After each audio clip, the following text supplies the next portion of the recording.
Okay, I'd like everybody to think back to the last time they were driving down the street or sitting on the sidewalk maybe and heard some sirens or saw some flashing lights and wondered, oh, what's going on? And you saw a fire truck go by and said, oh, there goes the fire truck. I wonder what kind of emergency they're going to. Well, that's something that I always did when I was a kid. I was always interested in, and I lived pretty close to a fire station. So I learned at an early age what kind of fire trucks they were as they went by. And that's what we're going to discuss today, just something that in our Las Vegas Valley, there's three predominant fire apparatus that you'll see, and we'll just discuss those briefly. So first of all, let's start with the fire engine. That's the staple of the fire department. It's the unit that's responsible for putting out the fire. Now, National Fire Protection Agency is the governing association that will tell you what is necessary to have a fire engine. And this is an example of a fire engine.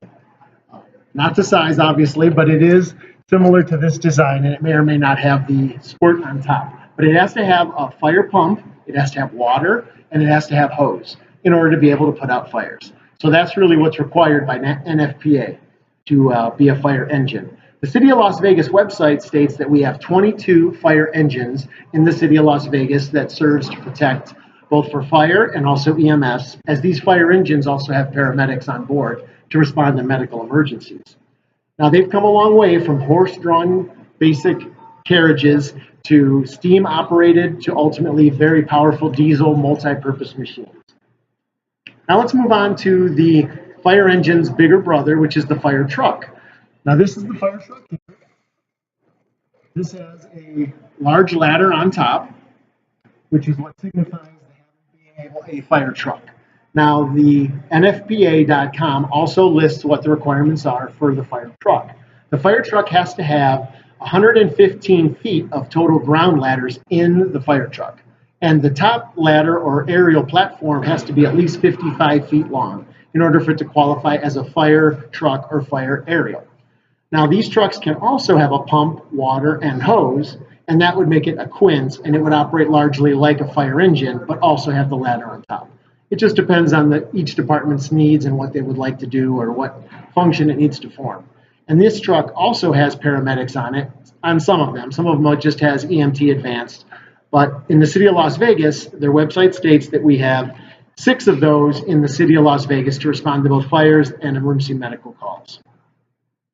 Historically, the fire truck is where normally the most experienced or most seasoned firefighters work because of it being so dangerous to be on roofs, cutting holes, and being actually above the fire oftentimes in fire. So that's normally why the people who ride fire trucks are called truckies. They're a little tougher or what have you. Let's move on to the less heralded or maybe the stepchild of the fire department, the fire rescue. It's a smaller one. It looks a little bit like an ambulance, and it normally just has 2 people on it as opposed to 4, which the other 2 have. But its primary job is to transport people to the hospital. Now, when it was first initially introduced in the fire department back in the 60s or so, it was primarily used to transport firefighters if they were injured at the scene of a fire. So normally there'd be at least 1 fire rescue at every fire.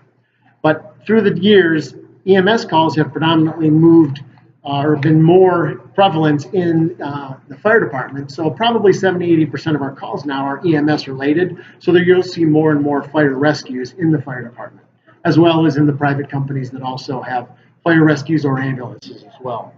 Now, NFPA does not state that there's any requirement to be called a fire rescue. So it's pretty loose interpretation. The City of Las Vegas website states that we have 23 of those as well, and those all have paramedics on it, which is the highest trained of EMTs that you can have.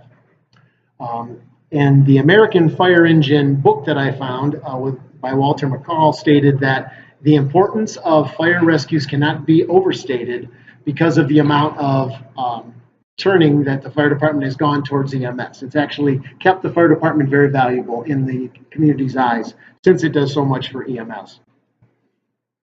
Well, we've discussed all 3 fire apparatus, the fire engine, the fire truck, and the fire rescue. So the next time when you're driving down the road and you hear sirens or see flashing lights, do your best to try to pull to the right, get out of the way. Once you stop, then try to look at the fire engine or fire truck or fire rescue and try to figure out which one it is. Thank you.